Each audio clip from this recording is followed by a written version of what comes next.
Hey guys, it's Tyler. I want to do another video like I did for the bass one.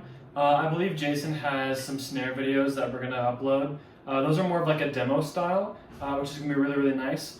I don't quite have enough time to get in depth on demos for quads right now, and I really just want to get something out to you guys. So I'm just going to kind of walk through the packet really quick and give you some advice on what I think you need to work on in order to be successful for a tenor drum / quad audition. So let's go ahead and just start. Make sure you read through that technique stuff. Really make sure that you're understanding the zones and exactly how you're supposed to move across the drums. A lot of people tend to pull back like this and make like a U. Try to be more like a line. Try to play towards the front of the outer drums, towards the back of these inner drums here. So, and then of course, in the center of the spock, and then towards the front of the second spock, because we use two differently sized spocks here. So, once you get pretty comfortable with that, and then understanding how you move, right? So obviously, we control the up and down motions separately than the side to side motion. So don't let those start to affect each other. You know, getting these kind of like swiping motions or wrist turn out, right? Try to make sure that you're just hinging kind of at the elbow and like above even to get this. You know, you don't want to have anything where you're like, you know, turning your wrists to affect the way you're playing. So once we've established that basis, as we look at eights, we start with just a basic down and up pattern.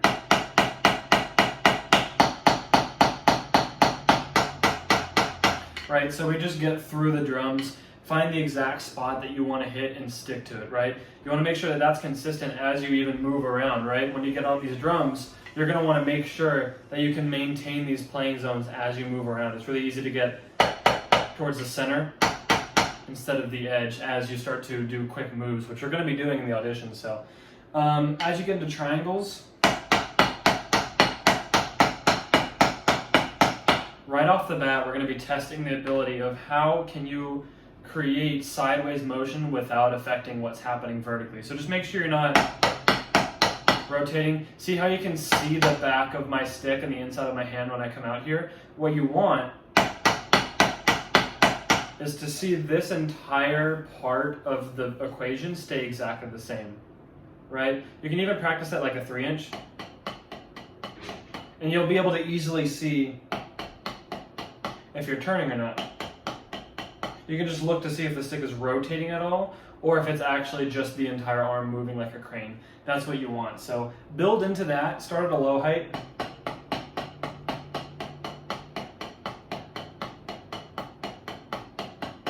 And then you can build up into your higher height.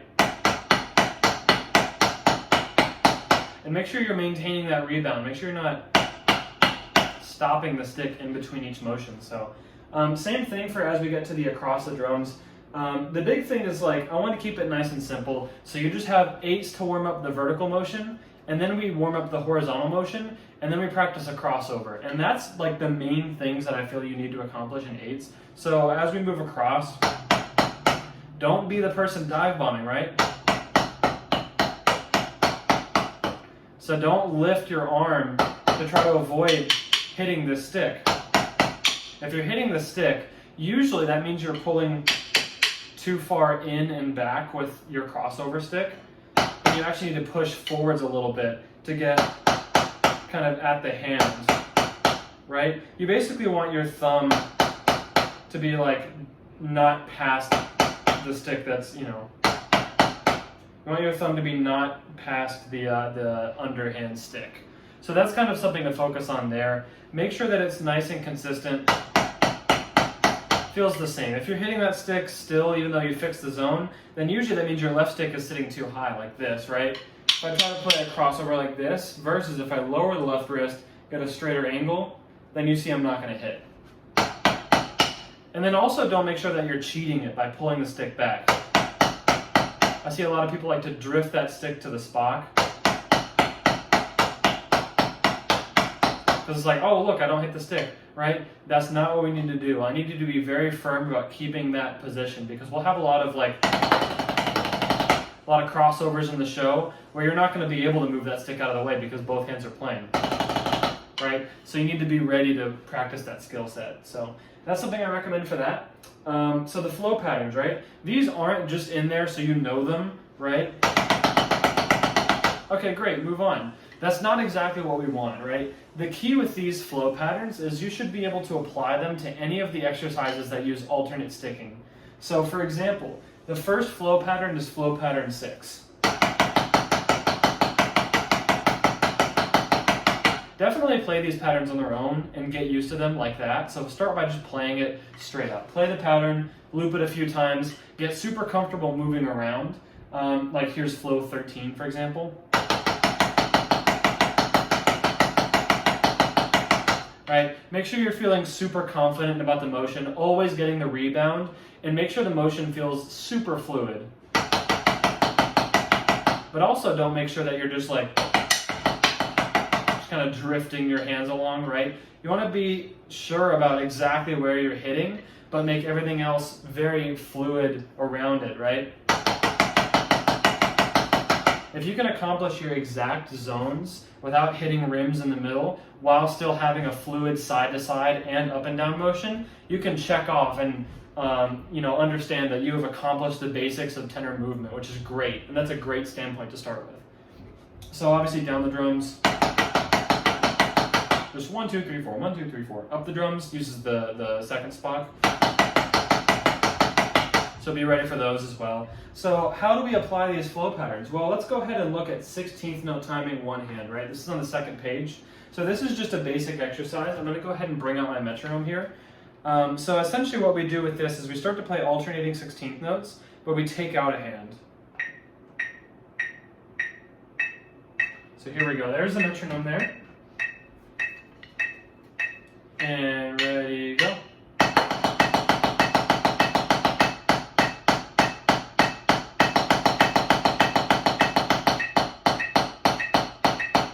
Right, and as you play that, one thing you want to make sure of is that you're actually finding the downbeats in between the left hands. So we're definitely going to be marking time during this exercise. So if I go ahead and mark time with that, what you'll see is that it actually falls in line with the foot, even though I'm using the left hand, not on the metronome beat. So basically, you'll have da da da da da da da da foot da foot da foot da foot da. So you should have the foot be like foot left, left foot left, left, and feel the relationship between those two things. The right hand is very easy, it's just foot, foot, foot, foot, right on the downbeats. But obviously, when we don't have the downbeats in our left hand, that's when it gets tricky. So the idea is to build up that independence. And then circling back to the flow patterns, how do I apply those? Well, let's start with down the drums, right? I can literally just play that pattern for the first bar. And the idea of the exercise is we're just taking out a hand, right? So I'm going to keep playing that pattern, but I'm going to take out the left hand. And ready, go.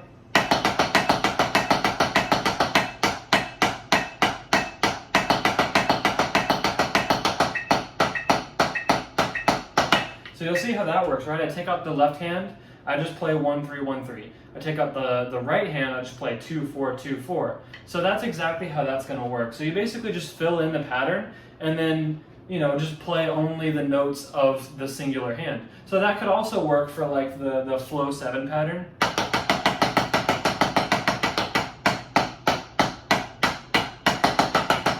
Now that gets confusing because you have to figure out where the pattern would have gone. So that's something we'll kind of start to dive into, but for auditions, mainly just be ready to play down the drums and up the drums for those 16th note exercises. Those are the ones to definitely focus on. So as we get into 3-note timing,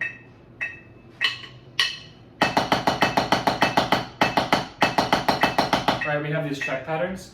You can still play these patterns. I'm going to do up the drums really quick. And ready, go.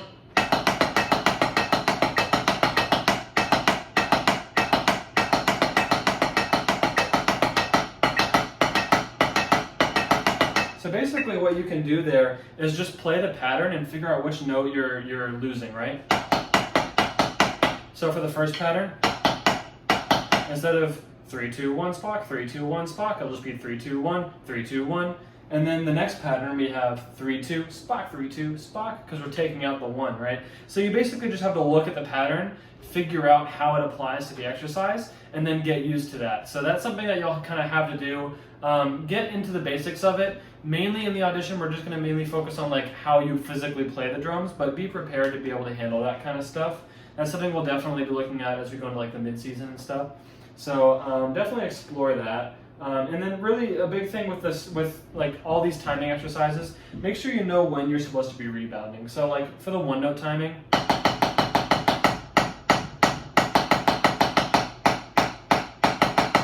you should always be getting rebound strokes through those eighth notes. Even though the other hand is gone, that doesn't mean we should just start downstroking everything, right? So as we play these exercises in general and as we move around, make sure you're still getting rebound.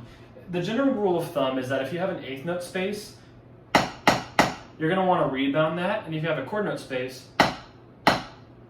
you're going to want to downstroke that, so that way you're not just kind of sitting there in the air waiting to play. So for example, on that first pattern of 3-note, you'll see I'm rebounding the right hand because it plays constantly, but the left hand is only playing one note, so I'm going to downstroke that note. So make sure that you have that concept down, and I think that'll really get you solid on these two exercises. So the big things for these two exercises, make sure, I guess there's three things, right? Make sure your timing is really, really good. So find the feet, find those downbeats. Make sure your rebound strokes are really, really good, and then make sure your drum movement is really, really good. Tenors are definitely some of the hardest things to audition on because you have to focus on so many things at once. So just break it down one thing at a time. So that's my recommendation. Those are kind of like the pillars of how to play these timing exercises in the audition. Most likely you're going to just want to focus on the timing and the vertical movement. Get those down before you think about getting on the move. So maybe I could have addressed the order in which I did those concepts, but I'm kind of doing this a little bit freestyle, so bear with me. As we get into triplet timing, same things apply, but now it's a little bit different, right? So we have our triplet rhythms. So I'm going to go ahead and get the Met on 140. Triplet 2, triplet 2, right? So there's our triplet. And you'll see that the right hand plays essentially the equivalent of chord note triplets. This is written in 12/8, so there's 3 eighth notes per beat. You can really just think about it like a triplet rhythm.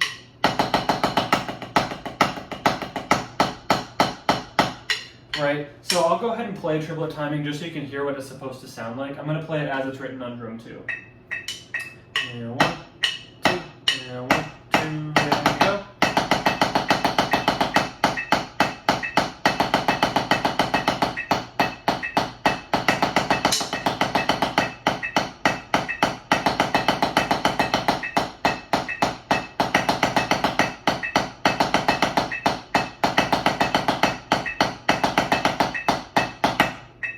Yeah, I do apologize about hitting my stick in there. I'm trying to read the music at the same time. But what you'll see is that the hands are fluid, right? And in this one, unlike the one note timing where the right hand has every single downbeat and the left hand has no downbeats, this one, the right hand will share the 1 and 3 downbeats. 1, da, da, 3, da, da, digga, digga, digga, and then the left hand has 2 and 4. Digga, digga, digga, digga, digga, digga, ga, 2, da, da, 4, da, ba, da, ba, da, ba, da, 1, da, da, ba, da, ba, da, ba, da, da, 4, da, ba, da, ba, da. So you can find a downbeat in there. And what I want you to do when you're marking time with this exercise is notice those connection points. So the first and fourth notes of the right hand, foot, foot, right? And then the left hand, foot, foot. So make sure you're finding exactly where those hand to foot connections happen. You can circle it, highlight it, and then make sure that you're making a mental note of, boom, I should be perfectly locked in. And that helps you evaluate, am I a little bit off? Did my foot land a little bit late? If you don't feel those notes, that means something might be going wrong in this exercise. So this one you can also apply to the flow patterns.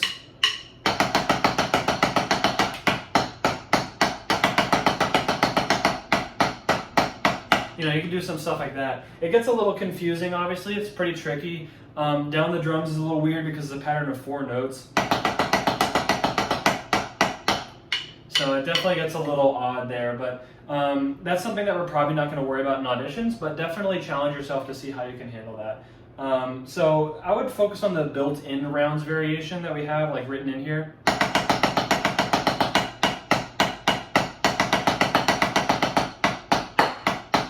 It just goes digga, digga, digga, just goes back and forth, and then the right hand and left hand pattern basically follows the broken down version of it. So if I played the pattern and then just like ghosted the left hands like this, so I'm not going to play the left hand.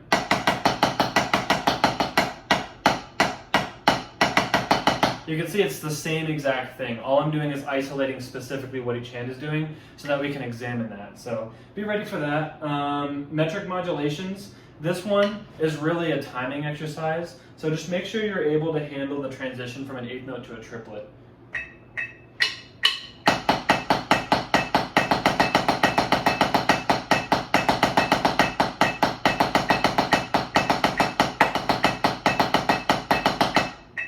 So a big thing there is just to watch the second note of any timing. Right? The second note really determines what the rhythm is, because the downbeat's just a downbeat, right? It's always going to be on a quarter note, but the note afterwards determines, is this an eighth note or a triplet? So be mindful of the second note of each transition, and try to find your beat too. So like kind of like that right foot,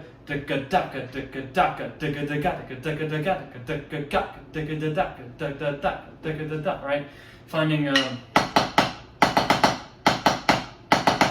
that's going to help you really like kind of command the rhythm. So definitely focus on that one with definitely use a metronome for all of these, but especially this one. Make sure you're really listening to the metronome, trying to get your feet grounded so that way you can have really solid rhythmic transitions. So just focus on making sure the rebound remains, even though we're focusing on really, really accurate rhythms.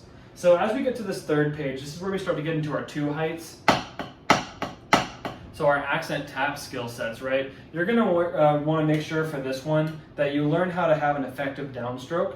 So if you look back in the stroke types, you'll see that it goes down, hits the surface, and then stops, right? A lot of people try to stop it like dive into the surface, and then it's like you're creating way too much energy and you're tensing up. A lot of people, if you stop it too early, you're just going to get like a buzz. If you stop it at the head, or if you stop it before, obviously you don't play a note. So it's like, with your downstroke, make sure you hit the drum, and then you're going to want to make sure that the stick remains at that tap height afterwards, instead of like kind of flying up too much and then getting controlled. Right? A lot of people play like that. It's because you're getting too much rebound, right? So just learn how to stop the stick. Really use all the weight that's already there. Try not to squeeze or slam the fingers to stop the stroke. Really just focus on this concept.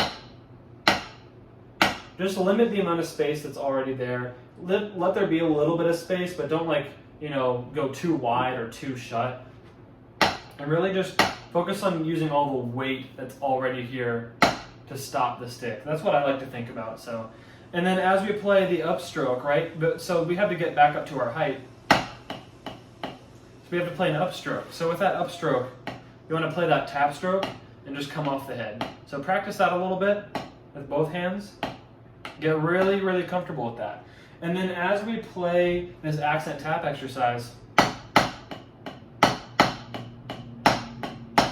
right, with all the variations, all the different things we have, figure out when you need to be playing a downstroke and when you need to be playing an upstroke. So if you're going from an accent to a tap, that's a downstroke. If you're going from a tap to an accent, that's an upstroke. And don't let the double accents fool you, right? Whenever we have a double accent, we need to actually rebound. So rebound and then downstroke. So don't go down, down, down, down, right? We want to go rebound, down. And that's going to help you as you get faster. Right? So make sure that you're just not losing that rebound, and make sure you know exactly when you should be doing each stroke type. Now what you'll notice is that we have an accent tap round section before the actual exercise. So these are basically the variations. So if we look at the first one, it says east out. Essentially what like east versus west means, it's kind of like an old school tenor terminology. So your east rounds are centered on the you know what? I think I may have totally mislabeled these. So I'll have to address that in auditions. But basically the west side of the drums, which is the left side, is going to be those rounds, and the east side, which is the right side, is going to be those rounds. So this is actually incorrectly labeled, but still learn the patterns. So that's actually a little embarrassing on my part, but we'll get it sorted. That's how we do it. So essentially what you want to do, find your home base. So what's labeled here in the top line, which is, I think, incorrect. But basically identify your home base, right? So all the taps of that first pattern are on drum 2. and the accents are just out. So you just go out one drum. So basically you have your home bass and you're going out. And then for the in version, it's the opposite. So our home bass is on the drums outside, and we come in for the accent. So it'd be like drum 1 and drum 4. So I'll be sure to issue out a correction to that in the first camp. So I do apologize about that. But the rounds work the exact same way, right? So when we look at this west out over drum 1, which that should be east out, you know, obviously it's the same thing. We just go outside one drum. And then for the inside, you basically just come in for that accent. So that applies for these patterns, right? So let's say I'm going to play the A section, and what I'm going to do is I'm going to hover on drum 1. I'm going to play my accents on the outer drums. Then I would go...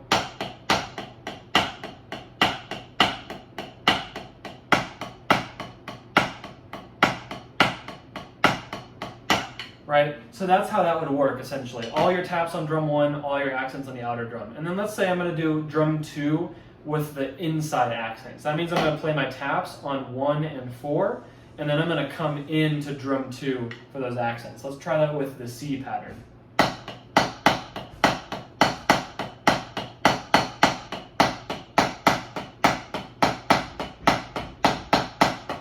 So you'll see all my accents are on drum 2 and all my taps are on these outer drums. So that's kind of how that'll work. The jungle pattern is the same thing, but you just do it across the whole drums. So basically just follow that. Your accents are on the outer drums, your taps are on the inner drums, or vice versa. So that's kind of how that works. You can even apply this to the grids here. Really practice those grids with your feet.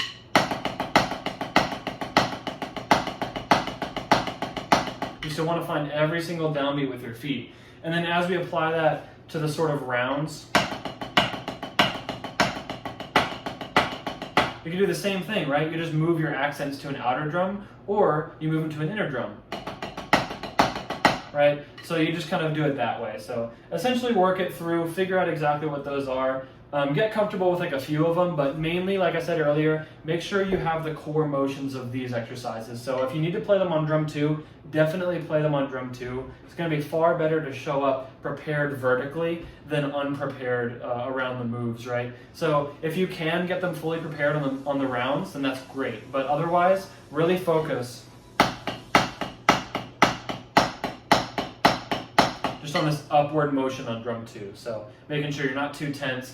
Get that downstroke like we talked about, and you'll be golden. So, yeah, triplet grid, same thing. Just make sure you're focusing on those downbeats.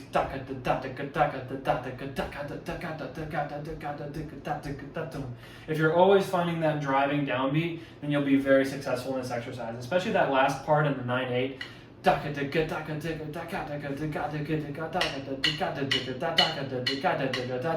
Right? If you can't quite find that downbeat, really slow this down, even to like 60.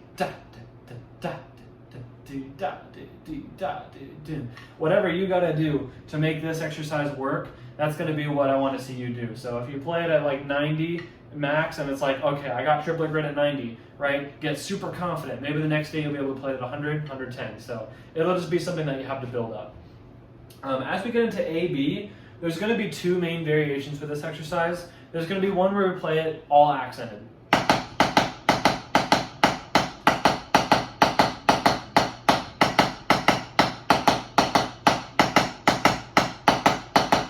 Right, just like that. So you'll play it all the way up. And the second variation is going to be with the written dynamics, where we have most of them are taps.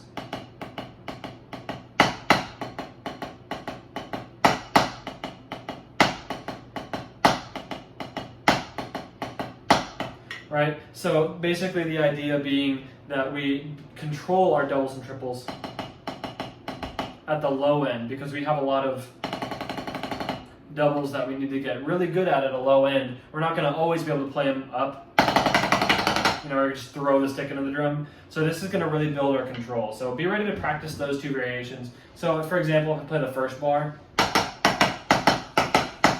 so be mindful if there's ever like a drum 4, like a drum 3, that's going to be a crossover in this exercise. So if I played it all up like that, or if I played it at a tap, right, then I would play it like that. So be ready for both of those variations. Whenever we have a scrape, which is basically a double on 2 different drums, then we want to adhere to the scrape zones, which are going to be the spots closest to the drum. So basically, if you try to draw a bridge in between each drum, that would be exactly where you want your scrape zone to be. So you don't want to play like, right, you don't want to play big zones. You want to play tiny zones. It's going to make your life way easier when we have triple strokes. I would say to start in the scrape zone and then work your way to a regular zone. Right? Figure out what works for you. The big thing is just make sure that you're not playing anything in the center of the drums. That's really our dead spot. We don't want to hit in the center of the drums. So whatever it takes to avoid hitting in the center of the drums, I'm completely fine with. We can kind of work with that. So just make sure it sounds nice. Build up good control of your doubles and triples at the low end. That's going to help you be very successful with this exercise. And as we build that into stick control, we're back into our 16th notes.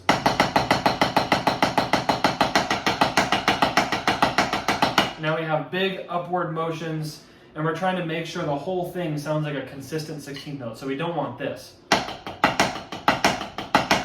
Right? We want to get full rebound. We want that full sound out of all these notes, right? So as you practice these patterns, basically just isolates one hand moving at a time.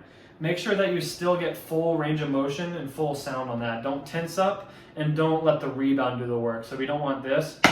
We also don't want this, right? Make sure you find something where you can control the rebound reasonably. Take it nice and slow. And find full rebound in those motions, especially with that same hand where you're doing like 3 strokes or 4 strokes in a row. Really try to find rebound in that. Don't be like downstroking, choo, choo, choo, right? We want to get full notes. Be ready for those scrapes, right? So that's, I believe that's the 8th bar of the exercise, right? Double, double, double, double, scrape, scrape, scrape, scrape. Remember to adhere to those scrape zones, right? We don't want to go do big motions, we want small motions.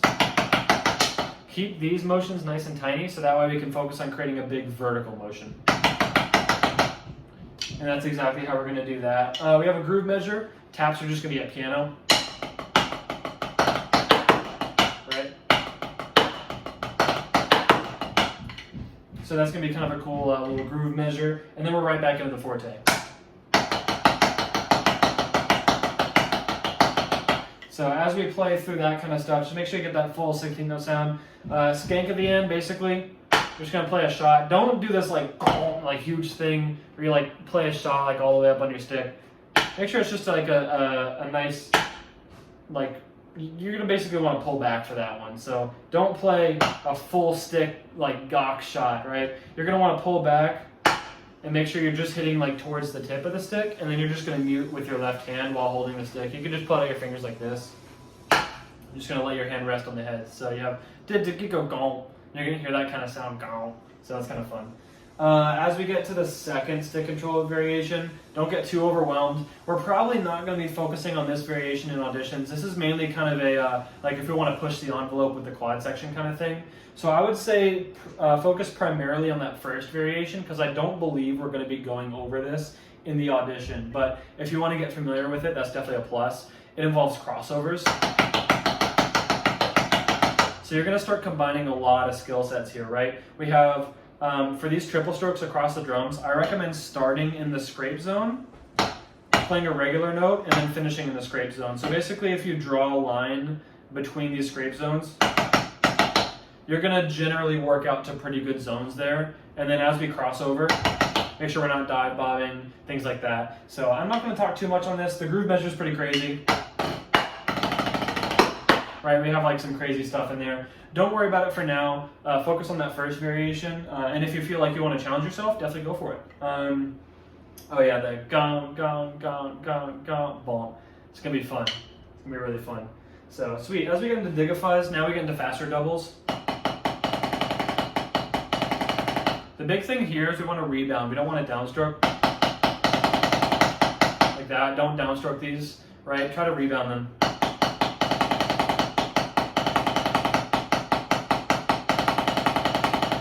make sure in the double stroke that it's a combination of the arm, wrist, and finger. So there should be a micro movement in there where you're kind of catching the stick for that second note. So you'll see my hand starts closed, opens a little bit, and then closes on the second stroke. So try to figure out how to catch the stick with your back fingers. Make sure you're not achieving the double stroke by pinching and pushing. Right here, that doesn't sound super good. And that gets a bit like way more sound quality. So just make sure that you're using like the middle finger and the back fingers to kind of pull the stick in as you play that double stroke. Really mess around with that. Spend like 10 minutes and just kind of like figure out the easiest way for you to create a double stroke while using the back fingers. As a bonus challenge, you can take off your pointer finger and point like that, and then try to play doubles. If you can train yourself to play doubles without your index fingers, then you're going to build up the muscles necessary to have really, really good diddles. So as you play this exercise, focus on consistent heights, nice rebound, and then when you get into the scrapes, remember those scrape zones.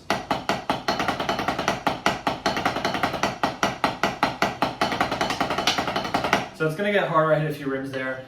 Really just relax. It's going to start to blend in a little bit to like one motion, but really try to stroke out those notes.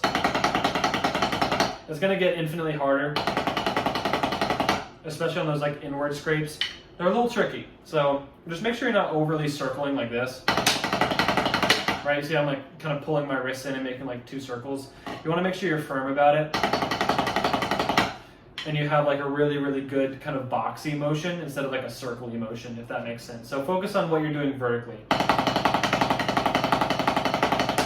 And that's going to help you get a lot better at those scrapes there. So parafuzz kind of combines a little bit of everything.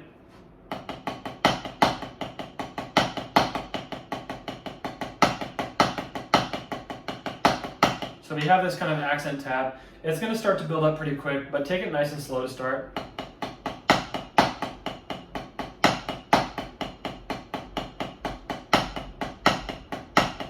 Right? Get really used to playing these controlled doubles. And don't play them like you would play a fast double. So don't be loosey-goosey. Kind of command the rhythm a little bit, because we're going to fill these in to make paradiddles.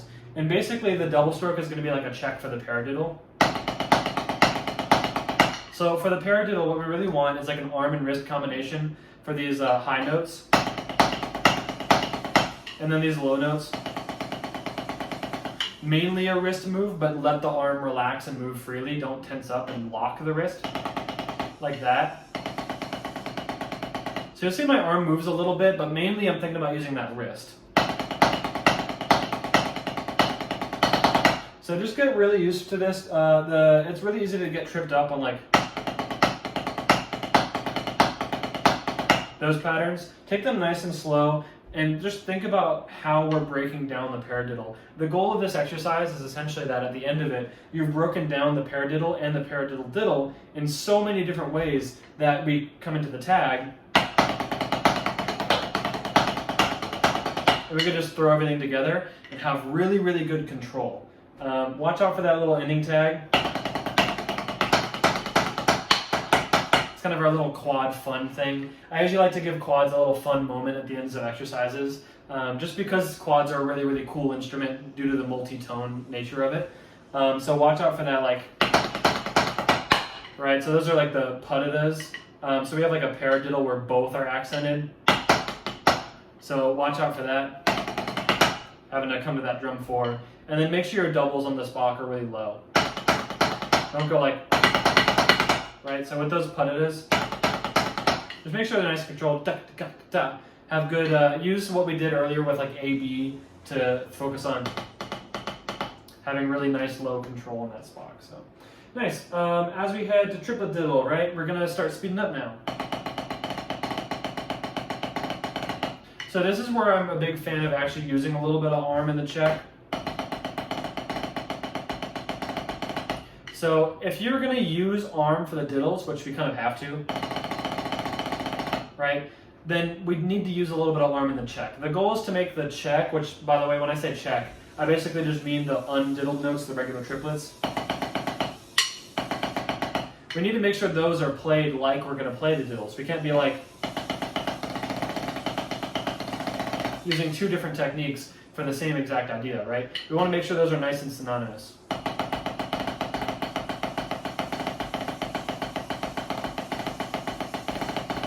So as you play those diddles, make them nice and open. Don't crush, don't pinch. Right? Same thing. Take off your index finger. See if you can figure out how to use your back finger. This one's going to be a little bit more rebound control because the diddles are faster, but really make sure you're able to get all the way through that 8 plus 25.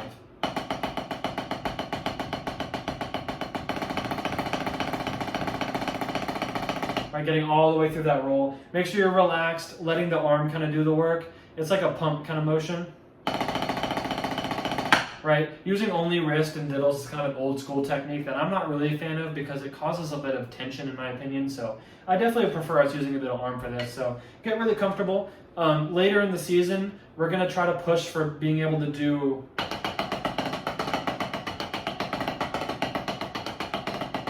those kind of flow patterns on it. So be prepared to be able to do that kind of stuff. Or if you want to start simple,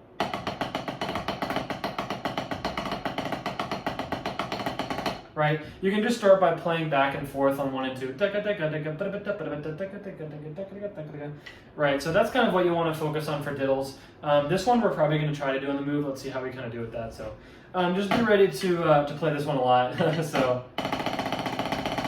we have a lot of diddles in the show, so we want to make sure everyone can handle diddles. So flam breakdown. This is really just to make sure we've got all our bases covered for flam accents. So when you play this exercise, play it nice and slow.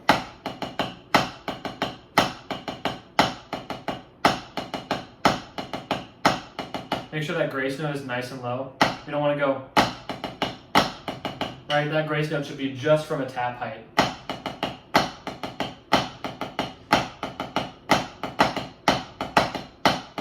In that next pattern, the left hand is doing an accent tap.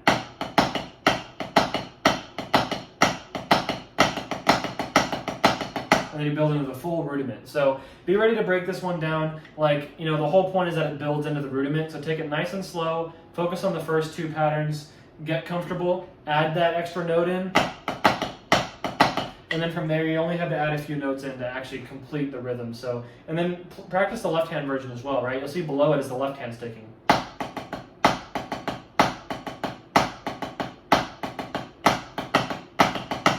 Right, so as you build into that, just make sure you're feeling super confident and relaxed throughout, not adding any tension or adding any confusion. If you find yourself getting uncomfortable, just take it back, right, and go, right? Really get the mind going in a way where it's super comfortable and can coast so that when you add the elements, it's not as confusing. So really the big thing with this whole package is just to build up a lot of confidence with it. I know these videos are coming out a little bit late, but my advice just leading up to auditions is just to make sure you've got your bases covered. So make sure you got your vertical motions looking really good. Feel free to send videos to the email link. You can either send like a Google Drive or an unlisted YouTube or something like that. Any video that you send in, I want to definitely give you some responses to. Like, here's what I think you can do better. I appreciate this thing. I think this thing needs work. The more you can do that, the better it's going to be for you. So, but yeah. I hope you all have a really, really good audition with this. We've worked very hard to put together a brand new packet. There's a few things we need to work out, and I appreciate you guys' patience on that. So this is my first time doing a captioned head roll. I'm super excited for it, super excited to meet everybody, and hope you all have a really, really good audition.